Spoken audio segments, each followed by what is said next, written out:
evening, everyone. Welcome to tonight's webinar.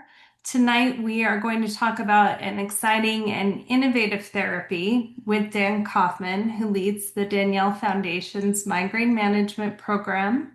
I'm Elizabeth Henry Wire. I am the Executive Director of the Danielle Foundation. Our mission is to empower those living with migraine through advocacy, education, and support. Before we begin, we do have a couple of reminders. Dan, if you don't mind going to the next slide, thank you. The content of this webinar is intended only for educational purposes. It's important to consult your own healthcare provider to address your specific needs and circumstances. Tonight, I'm excited to be joined by Dan Kaufmann, who leads our migraine management program. He is going to introduce us to emotional awareness and expression therapy and how it can help chronic pain and migraine. Dan, please take it away. Okay, well, thank you very much, Elizabeth, and good evening to everybody that are listening to us. Again, I'm always excited and always humbled when I'm coming to the Danielle Byron Henry Migraine Foundation and to present in whatever shape or form. Tonight, I wanted to talk about pretty much the result of my last research about a novel intervention. It's called EAET, Emotional Awareness and Expression Therapy. But I wanted to expand a little bit more before going to talk about EAT, to talk about what is it that we have out there in the arsenal of psychological treatments. But before we actually begin, there are several things that are very important that I wanted to share, or kind of like to have a baseline so people would understand where I'm coming from, especially if people are listening to us and they've never attended our courses. Because we have a lot of people who come to our courses, and we already know how much the people living with migraine are suffering from a lot of stigma, a lot of beside the fact that migraine is debilitating, they're so poorly misunderstood. And so I am always wondering before I'm giving a talk to people living with migraine, if some people might be asking themselves, oh, great, another expert is going to tell me that it's all in my head. So I just want to make sure that we kind of like create some sort of an understanding, because the things that are in the slide is what I believe in. First, migraine is a real disorder, and it has an identified physiology. I've researched that in the lab with preclinical models. I'm seeing that with people. It is a real phenomenon, and people living with migraine have debilitating migraine attacks that cause significant distress. This is not something that is easy, or not something that is easy to overcome. Most importantly, because we hear it a lot from people who come into our courses, migraine is not a mental disorder, and people living with migraine are definitely not crazy. The reason I'm saying that, again, we hear that a lot. People have been mistreated, misunderstood, put down. People coming to us and other people who don't understand migraine say, oh, you're probably crazy. Oh, it's all in your head, and all sorts of things. So I want to make sure that before we start talking about what we're going to talk about today, that we're just clarifying where we're coming from. We know that migraine symptoms are real. They're not imaginary. And most importantly, people living with migraine are not to blame. There's nothing people can do. With that, I also want to say that my research is focused on emotional triggers for migraine, and hopefully by the end of this webinar, I hope to convince the people who are listening to us that those are worthy of attention. And I would also want to say that some of the concepts that we're going to talk about might be new, maybe they're not, but there might be new, There might be causing some, I don't know, reservation or some resistance, which is fine. It's normal. I'm reaching out to all of you. Please try to keep an open mind with everything we're going to talk about. What I'm what I'm going to be talking about, from all I know, is based in research and evidence. It's not a personal opinion. So I'm just portraying things as we understand them. And yes, we can always change our minds or change our understanding with more evidence that is going to come.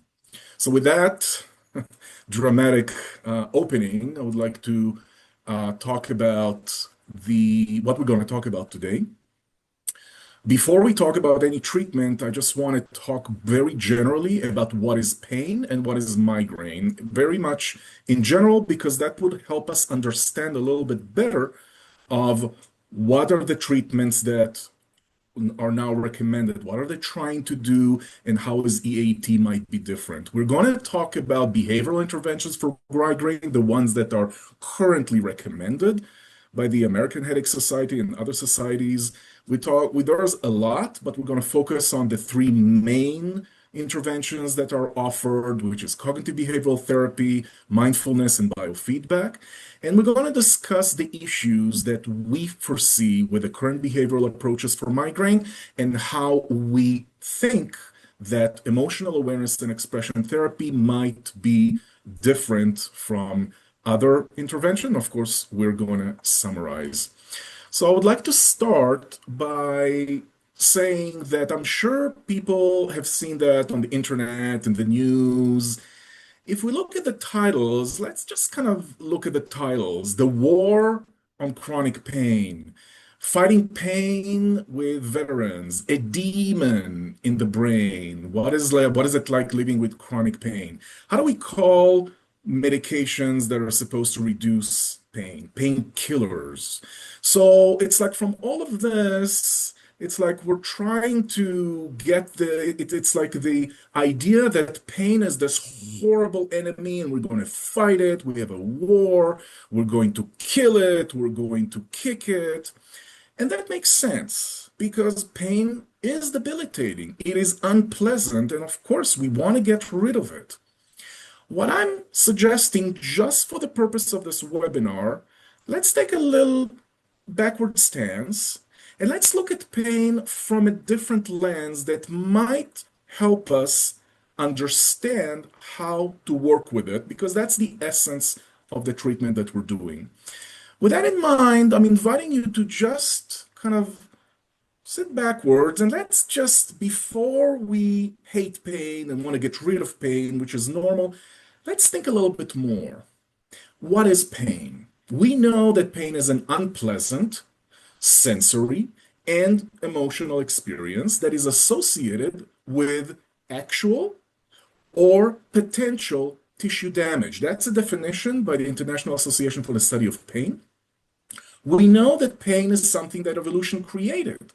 Why evolution created pain? Because it's supposed to protect us from real danger or from potential danger. That's why we have that. And the whole point is because pain is so unpleasant, that's what makes it achieve its job. I always hear that when I give presentations and I talk about these people that have a genetic mutation and they can't feel pain. And especially people that are living with all sorts of chronic pain condition, the first thing I hear is, oh my God, I'm so envious. Oh, I want to have that too.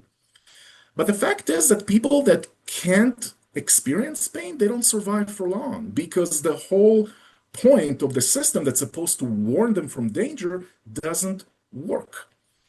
So, in essence, if we just look at an evolutionary perspective for pain, we're thinking that pain is actually supposed to be a friend. It's supposed to warn us. It's supposed to warn us from danger, for something that is happening. Every pain also has a physical component and an emotional component. And this is our understanding of pain. And it exists as a response to a threat. Now, the idea, what I would like you to get from it is that pain does have a physical component, but it also has an emotional component because when we experience pain, we also attribute meaning to it. We describe pain in emotional language. It can cause us to feel distraught or depressed or anxious. So there is going to be an emotional component to it. But what I would like you to get from it is that pain originally exists as a response to danger. We're not talking about migraine yet. We're just kind of going a little slower on this. And so when we talk about the signaling of how pain comes about, pain never starts with pain. Every pain is a result of a danger signal. If we just look at this figure here on the slide, we have an example of like a pin that is pricked on the finger. We have those specialized nerve cells that are called nociceptors. You don't have to remember that. But the information, if I get pricked by a pin, goes all the way from my finger to the spinal cord and to the thalamus. And from there, it goes to the brain to many, many, many centers. And from there, a story is being created in a fraction of a second. All these different brain areas are activated, and it's like they're asking questions. What do we know about this pain? What is the meaning of this pain? Have I experienced that in the past? How dangerous is that? And in a fraction of a second, eventually the brain comes up with an answer. Am I in danger or am I not in danger? If I'm in danger, the brain will produce pain. It's a real pain, but it's a response of a danger signal. If there's no danger, then there's not going to be pain. So, in essence, what we're talking about is that if the brain determines that we're in danger, it will produce a pain signal. Otherwise, it might not, and there's a lot of literature around that I'm not going to bore you with. Now, let's talk a little bit about chronic pain. And again, we're talking about pain right now. The longer the brain is flooded with those information about danger, the more it becomes more sensitive. So it's like the threshold for pain becomes reduced, and stimulus that are not supposed to be painful, like combing our hair, putting our hair on a pillow, putting on glasses, becomes painful. It's not imaginary, it is real because the pain threshold is reduced. Those symptoms are called allodynia or hyperalgesia.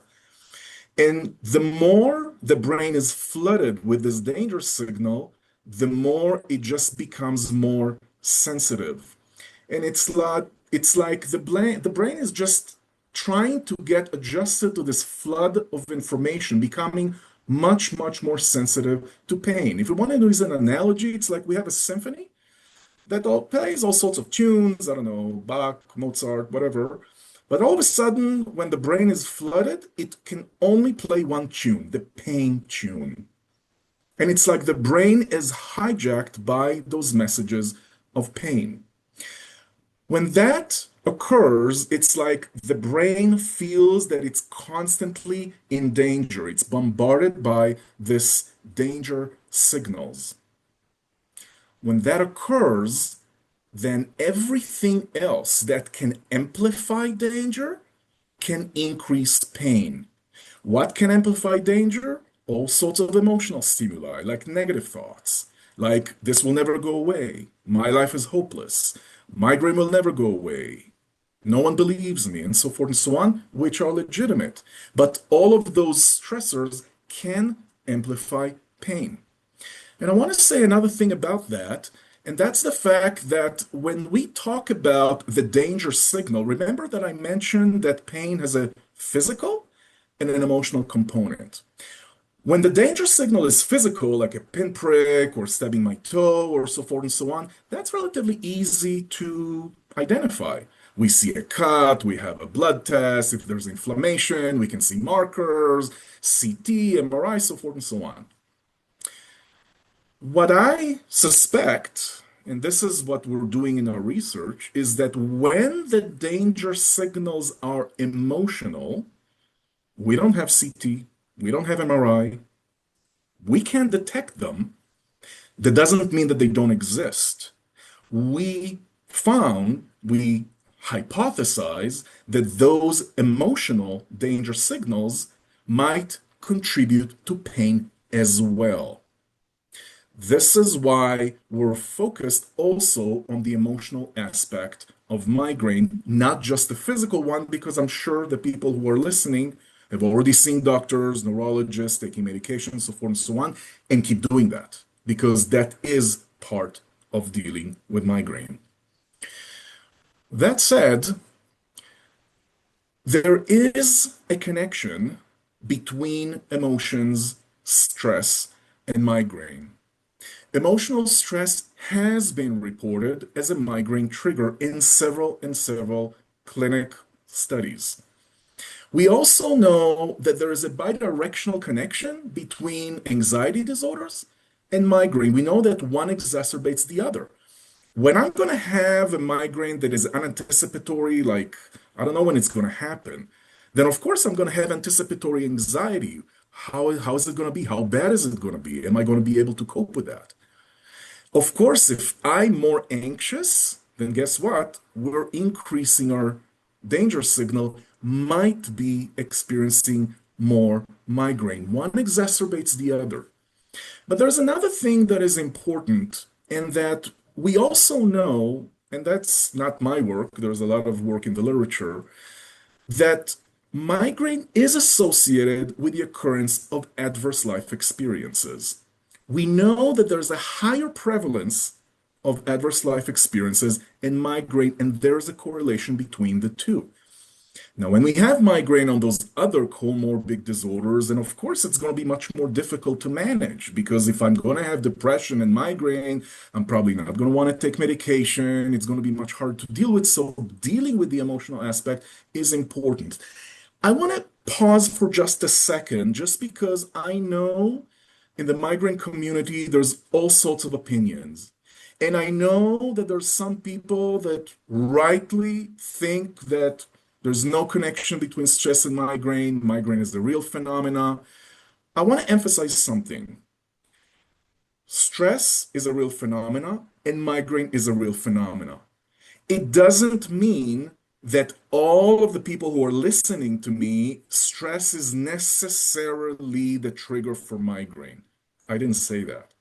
However, there is a chance that because emotional triggers are harder to identify, it might be that it would be important to focus on identifying them so we can have a whole picture of looking at the physical, doctors, medication, blood tests, whatever, and the emotional. That's all we're trying to do because we believe that the emotional aspect of migraine is as important as the physical one. That is why, because of this connection, I'm sure you've already seen there's a lot of interventions. There are psychological intervention to treat migraine. Mindfulness, progressive muscle relaxation, cognitive behavioral therapy. There's a lot. So before we're going to talk about the EAET, I just want to give a bit of an overview of what is out there, the main things that are out there. How are they planning to actually address migraine? What are the pros and what are the cons, and so forth and so on. And so, just in general, these are the recommended behavioral interventions for migraine. Again, they're not substitute for medical. They're not supposed to replace medical intervention. But we strongly believe that the emotional component of migraine is as important, which is why research has indicated that some of those interventions are helpful. What are those interventions? Number one that is mostly reported is cognitive behavioral therapy. And I know I'm heard it in the past. I'm sure that some of the people who are listening to us, when I say cognitive behavioral therapy, they just want to turn off their computer and go. Please stay.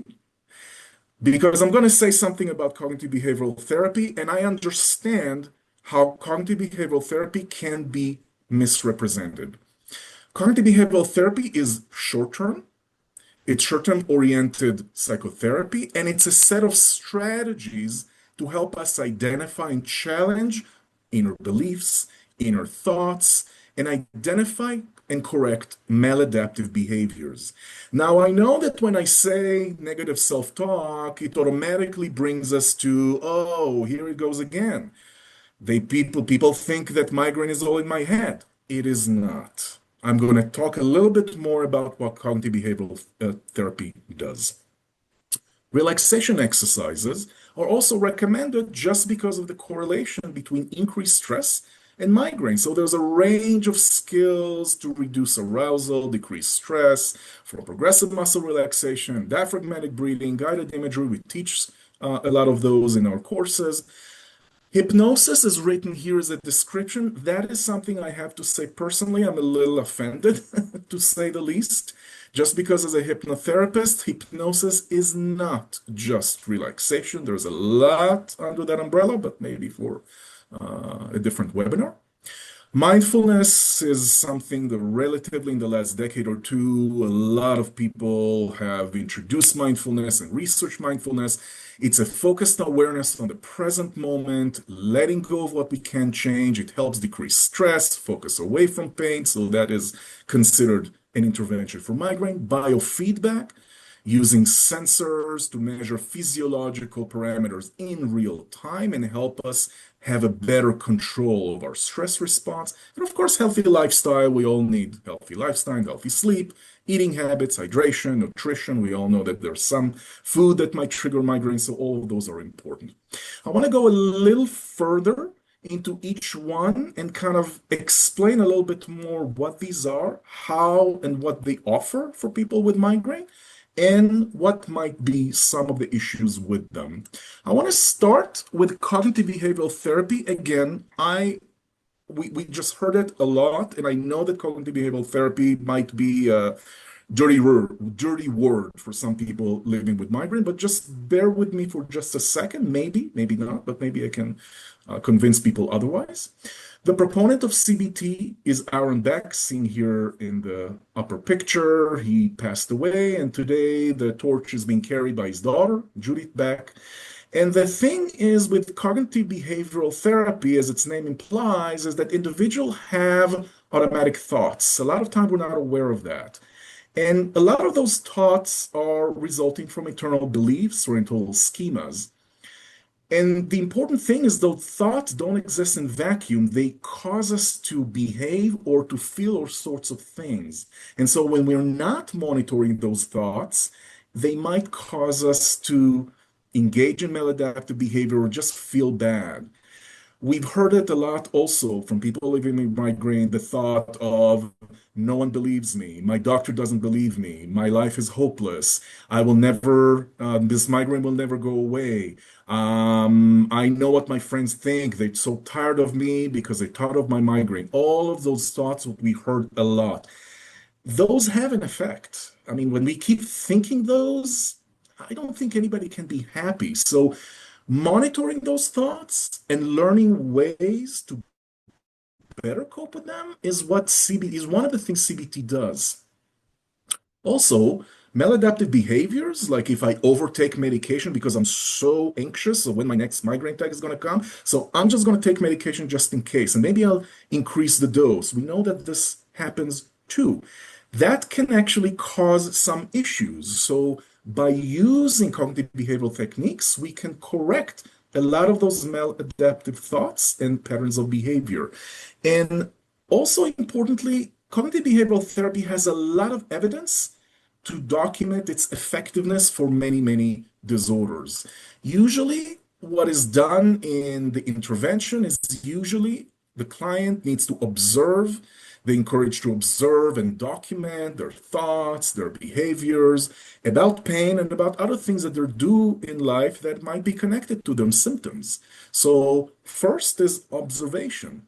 A lot of things that can be used in cognitive behavioral therapy is skills training, like stress management technique, like assertiveness training, interpersonal issues training. There's all sorts of skills that people can benefit from learning. Cognitive structuring is one of the main claim of fames of cognitive behavioral therapy because once the clients identify their maladaptive thoughts, they can learn how to challenge them. We provide some cognitive behavioral therapy skills in our courses because we teach people what to do when they actually do have that thought. My life is hopeless. My migraine is horrible, and that is true. How do we deal with that? Because it's so painful to live like that. So there are ways to challenge those thoughts and think something differently just so we can feel better. Psychoeducation, providing accurate information about migraine, about pain, about all sorts of things, again, another thing that cognitive behavioral therapy does, and behavioral modifications that when we know that when we have a problematic behavior, like I can't sleep, or I overuse pain medication, I don't know what to do, cognitive behavioral therapy can provide a lot of skills to modify those.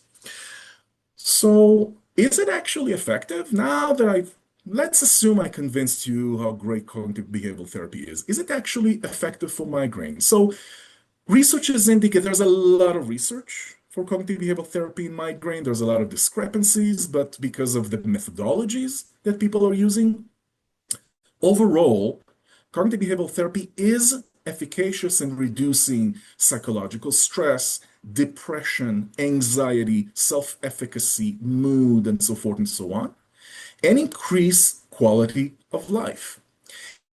In terms of general pain, not migraine, general pain, cognitive behavioral therapy has been shown to reduce pain in general. Some studies have shown that cognitive behavioral therapy is effective in reducing in reducing the number of migraines. However, I will have to say that the effect size was relatively small, and usually there's a lot more compelling evidence that cognitive behavioral therapy is important and useful for all of those other things that we just mentioned, the depression and anxiety, which are related to migraine and are important. So cognitive behavioral therapy is useful for that. The evidence is much more compelling for increasing quality of life, less so in migraine frequency of severity, but there are studies that indicate that this intervention can reduce migraine frequency and severity. I put the last bullet point again. I already mentioned that because I know that we heard a lot of people that say, oh, another therapist is going to go and is going to focus on my thinking. And it's just reinforced all this trauma, actually. It was traumatic when people keep telling people living with migraine that it's all in their head when it's not true. So the assumption that cognitive behavioral therapy reinforces the idea that migraine is just in your head and so forth, it's actually not true. There might be things in CBT that might be helpful. I'm not trying to convince anybody to do or not. I'm just trying to show you that cognitive behavioral therapy has all sorts of things, and we also want to maybe give it credit when credit is due and make sure we're not just throwing the baby with the dirty water. In terms of mindfulness, there's a lot of different definitions. Everybody talking about mindfulness. Generally, what we do in mindfulness is focus on the present moment in a non-judgmental way, and we just release and just accept whatever happens. The practice, once it's done correctly, and once people practice that, people have reported a very much increase in sense of well-being, reducing depression, and so forth and so on. There's a lot of different things that can be done under the umbrella of mindfulness. Mostly, the one that was mostly researched is mindfulness-based stress reduction, which is an 8-week program. Body scan, which is a practice designed to increase awareness of our body.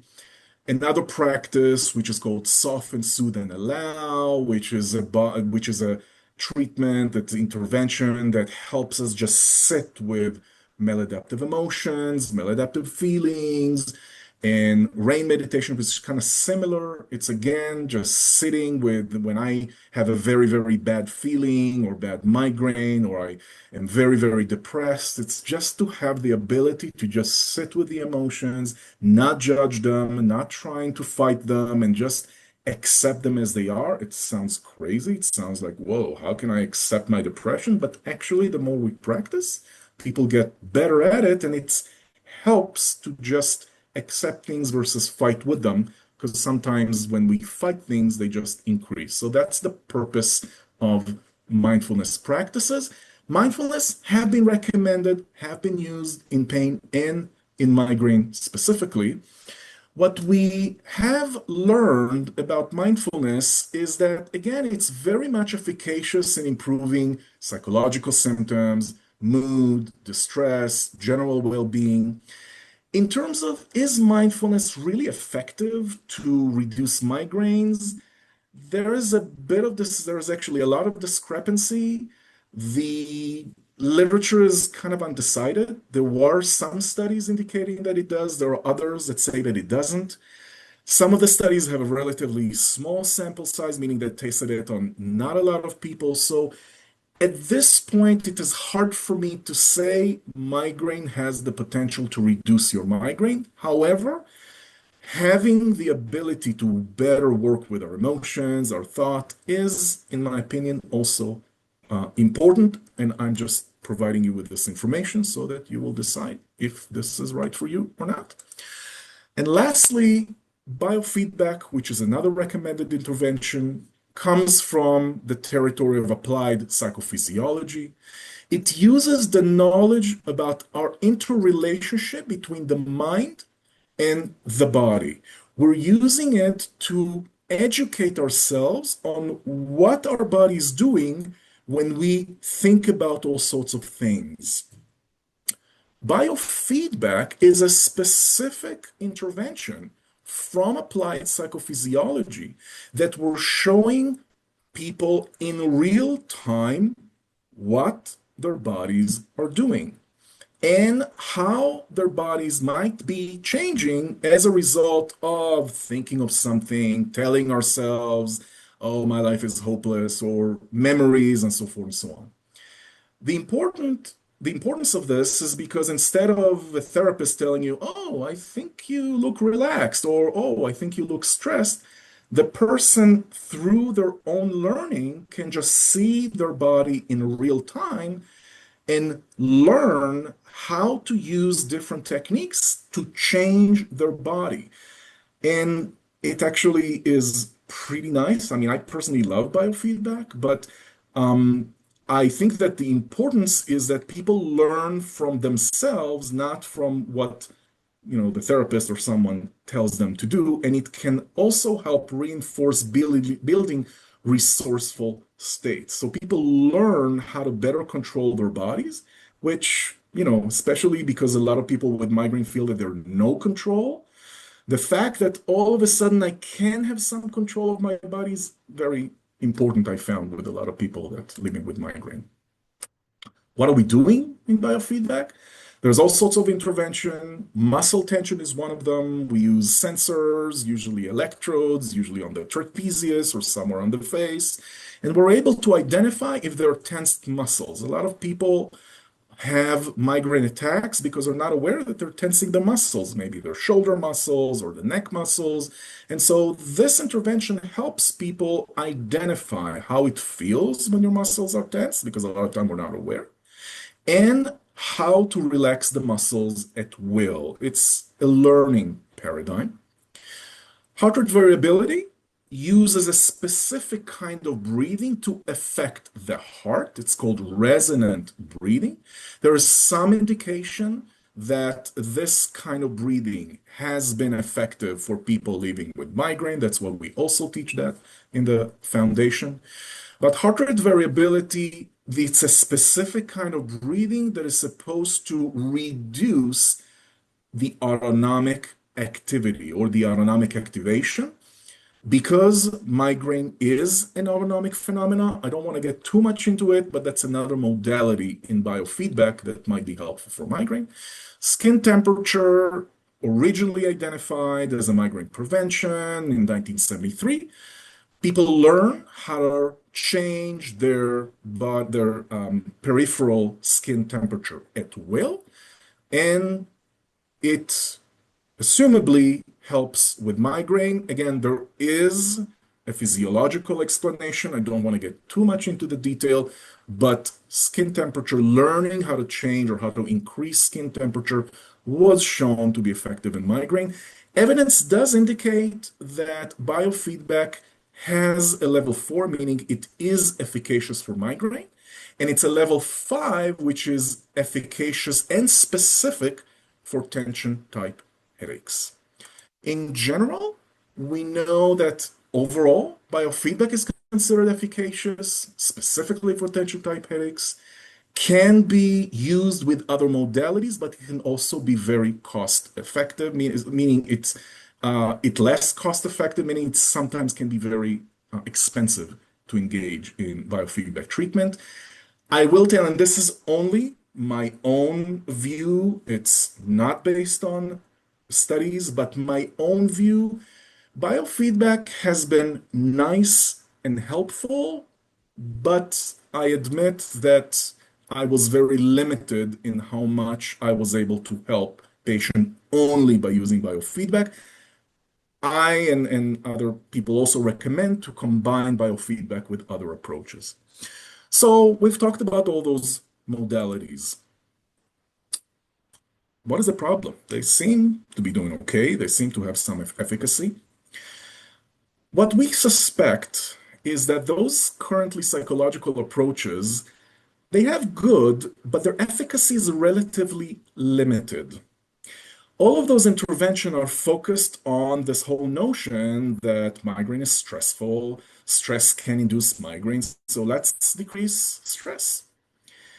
And they focus specifically on the symptom, on the pain, on the stress, and they're doing a good job at it. Something that occurred to me, to us, to several of my colleagues, because we know, and that's work that has been done, that there is a correlation between adverse life experiences and migraine, none of those interventions actually address that. And all of those approaches are pretty much talking about let's cope, let's help you cope with the migraine, but much less has been discussed on let's help you reduce the migraine, which can be dangerous because, I don't know if I can reduce anybody's migraine, so I'm definitely not going to say it. But when that is the main assumption, then there is no chance to more improvement. So we were asking the question, because those interventions don't address the emotional outcomes that result from adverse life events, would it be beneficial if we found a treatment that actually can address the ramification of adverse life events? And would that help people with migraine? We didn't know. So we decided to test it out. And I actually decided to test it out. And so a couple of years ago, I came across with EAET, Emotional Awareness and Expression Therapy. And EAET was based on a lot of literature that talked about it was a lot of research that connected between emotional processes and chronic pain in general. They didn't talk about migraine, but the correlation between the two was very much known. Again, as we talked, that's why we talked in the beginning that pain has an emotional and a physical component, because the correlation is not just by chance. There is something to say about emotional trigger. So Dr. Howard Schubiner, Dr. Mark Lumley, two dear friends and colleagues of mine, they created EAET and they tested out in different chronic pain conditions, and it showed efficacy. It showed efficacy. It was actually better than some of the approaches that I mentioned. And the whole point was that they focused on dealing with the ramification of adverse life experiences. The idea is that when we experience adverse life events, trauma, abuse, or even things that are not as dramatic but still are traumatic, what we call big T's or little t's, Those don't operate in vacuum, especially when that occurs in a developmentally sensitive periods, like when we're kids. Our brain is just developing, and when we experience tremendous amount of stress, it might predispose the system towards something, and that is something we know from research. It may cause an overactivation of autonomic phenomena, central dysregulation, all sorts of things that might predispose people to some disorders. And right now, we're still not talking about migraine. But migraine, because of the correlation, was interesting to me specifically. So as I learned about EAT, I started researching that, and I'm like, wait a minute, this sounds like something that I might want to test in migraine because I talked to a lot of people and they talked about their trauma. What are the principles of EAT? Some of them we've already discussed. First is that pain is only generated by the brain. Again, this is not to say it's all in your head. It is to say that the only organ, physiological organ that we have in our body that is able to create pain, not just amplify it, is the brain, and the brain is in the head. So the idea is to educate, just like I've done in this webinar, that pain is actually a danger signal. It's a danger signal of physiological and emotional or psychosocial danger cue. We also believe under this core principles of EAT that when we had difficult emotional experiences in our lives, no one wants to deal with that. No one wants to revisit that. It causes us to be fearful, avoidant. It stays somewhere inside. We carry that out, even if we don't consciously think about it in every day. Those experiences are still inside us, and they can cause an increase in this danger signal, emotional danger signal.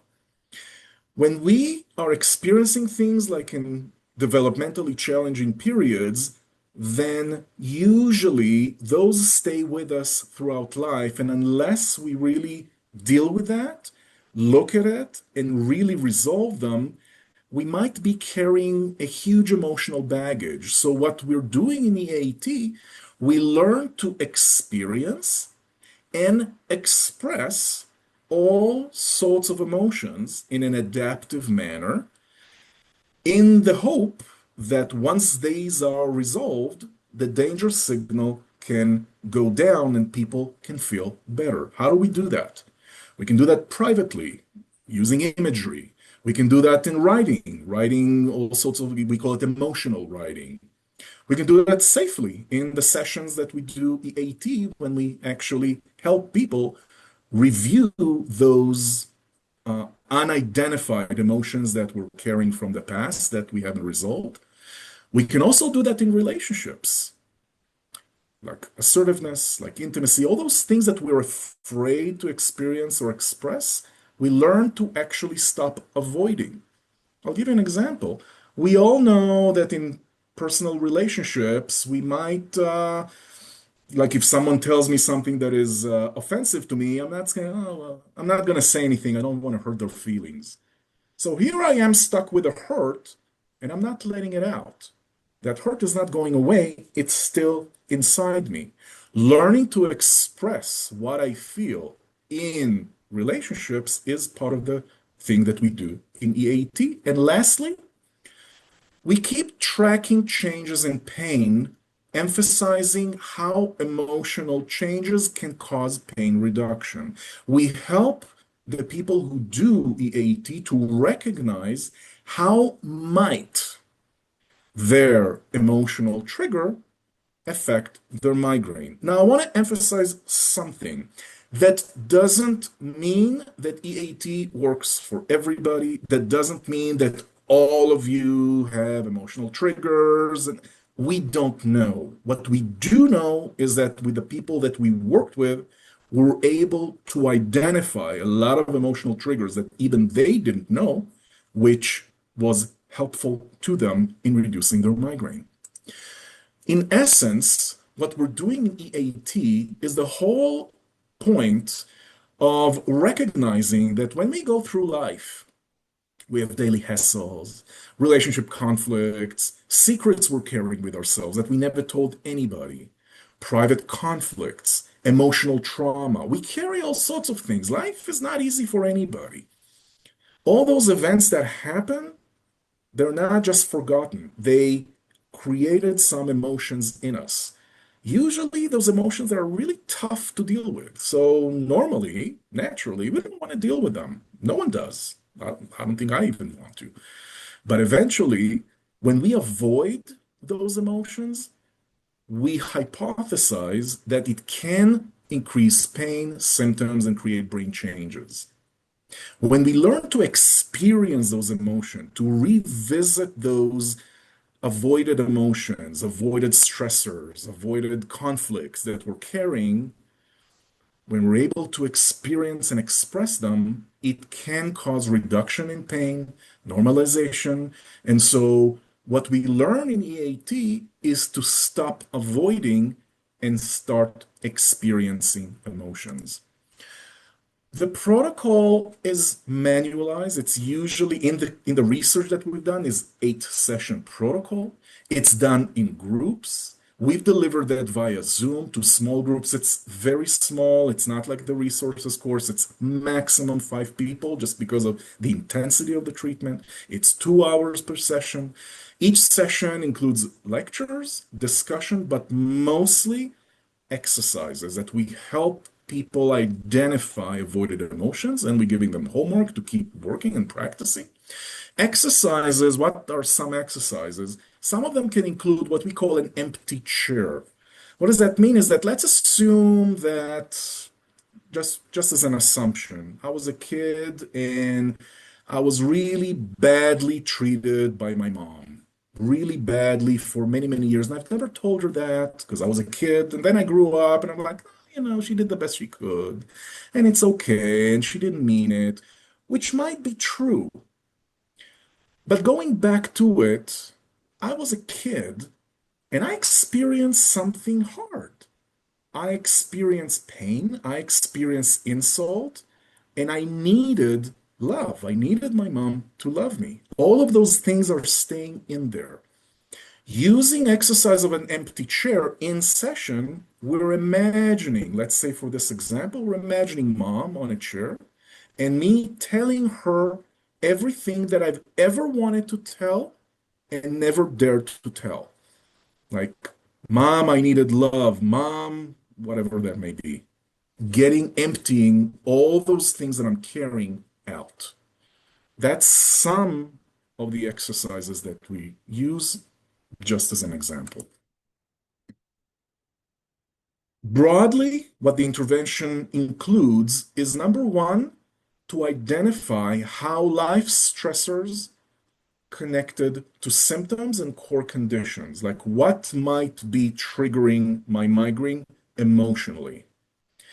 We're talking about the emotional defenses symptoms triangle. We're talking about how when I have an emotion and I avoid it, how does that related to my symptoms? We start talking about defenses and talking about avoidances and how do I recognize those and how do I stop using them? And most importantly, we start to learn adaptively to experience and express emotions, all emotions. That includes anger. That includes guilt or compassion or sadness or intimacy or whatever that may be, that sometimes it's hard for us because of what we've gone through in life. So, learning to experience and express emotions is one of the main things we're doing. We're talking about relationship conflicts and how to use healthy communication, talking about a little bit about forgiveness of self and others, learning how to be more adaptive during relationships, and it's also we're learning to become more assertive and learn how to express my needs, my emotions when I'm dealing with other people. That is pretty much kind of an overview very broadly of what this intervention includes. Now, again, I want to emphasize maybe some of the people who are listening to us say, I don't think my life is fine. I didn't have any trauma. I don't think that fits. And that's fine. We're not we're not trying to convince anybody. We're trying to present information.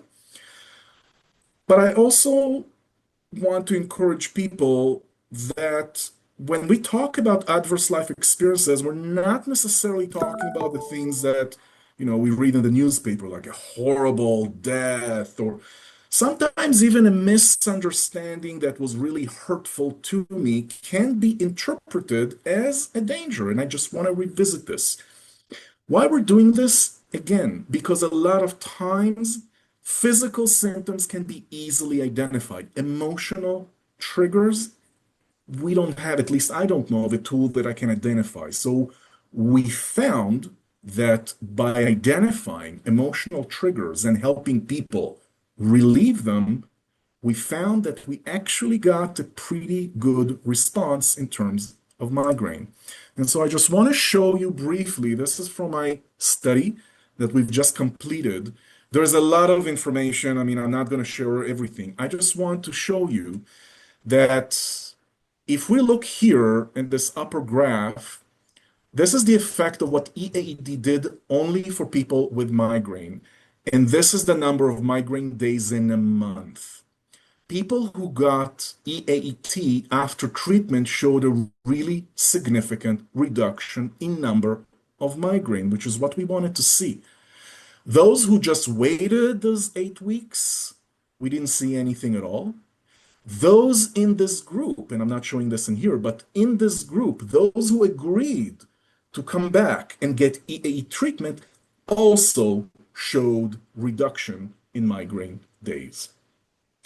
Quality of life, we also evaluate. We evaluated many other stuff, but I don't want to burden you. We measure quality of life. Quality of life significantly increased after EAT. People that didn't receive EAT, we didn't see anything. Those who waited and got EAT afterwards, again, showed an increase in quality of life. I just want to show you real data in here just to show you that I'm not trying to make this as a miracle. Not everybody got relief. It wasn't working on everybody. But you can see in this table the number of migraine days originally, like before treatment and after treatment. Those with the those with the dark blue, you can see that it's significant from 17 to 2, 17 to 7, 16 to 6, 23 to 9. But we have others that were not as dramatic, 20 to 14, 13 to 7, and we also had people that didn't benefit at all. So again, it's a new intervention. We're still learning about it. But in this study that we just completed, only on 34 people, we hope that EAT can provide a new intervention that might be effective specifically for people living with migraine. I want to show you that this is what people have said, that they felt much better, they want to continue doing the work, they allowed it to see that you have improvement in my migraine. Some of it was maybe subtle. I wanted to show you everything we got, not just all the hoo-has and all the great results. The last meeting, I was so excited about the progress I had. I felt assertive, I felt confident. My hadiths have been significantly better. So we have all sorts of people. Some of them got significant, but most of the people as a group showed reduction in migraine, increase in quality of life, and we were happy to see that. So with that in mind, just want to summarize and just say that we started talking about pain as an evolutionary conserved perspective because we're used to treat pain as the enemy, which makes sense. But I'm encouraging people to look at it in a little different perspective because it is a danger signal predominantly when we have a physical danger signal or when we have an emotional danger signal, which is much more harder to find. If the brain thinks or if the information that is collected is being analyzed as if the person is in danger, it will produce a pain symptom or a migraine symptom. And it's like in chronic pain, the brain is stuck. We know that migraine is a chronic disorder that affects so many people, and how it's so debilitating and traumatic to have migraine. We know that anxiety and mood disorders live hand in hand with migraine, which is why there's a lot of recommended intervention like cognitive behavioral, mindfulness, relaxation, biofeedback, and so forth and so on. We believe that those recommended intervention, well, it might be great for some things, but we feel that not addressing adverse life experiences is one of the main things that we found that needs to be addressed. And when we tested emotional awareness and expression therapy in migraine, so far, and it's just the beginning, we're seeing some promising results. Now, I want to be my own devil's advocate and just say this is relatively new. It was a pilot study. It was only 34 people. We don't know much more than we do know. Like, who is it going to work on? Why? I mean, there's a lot of research we need to do.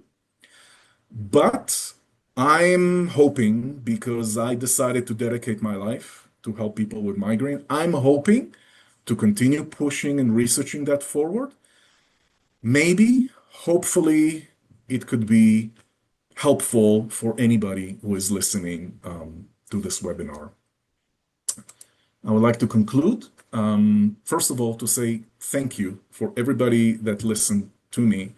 I hope I didn't aggravate anybody. I hope I didn't say anything that might have been misinterpreted. That was not my intention. I learn from every person with migraine. I keep learning every day, and I hope to learn more so I can learn to help people more. This is my information, my telephone, my email, if anybody wants to ask questions. We are the Danielle Byron Henry Migraine Foundation, as Elizabeth mentioned, we are offering those tools as part of the foundation. The email is here, the website is here. Please reach out. We are offering EAET as part of the foundation as well. I'm only one person, so bear with me, but we are hoping to offer this to as many people as we can. And without further ado, that concludes my talk.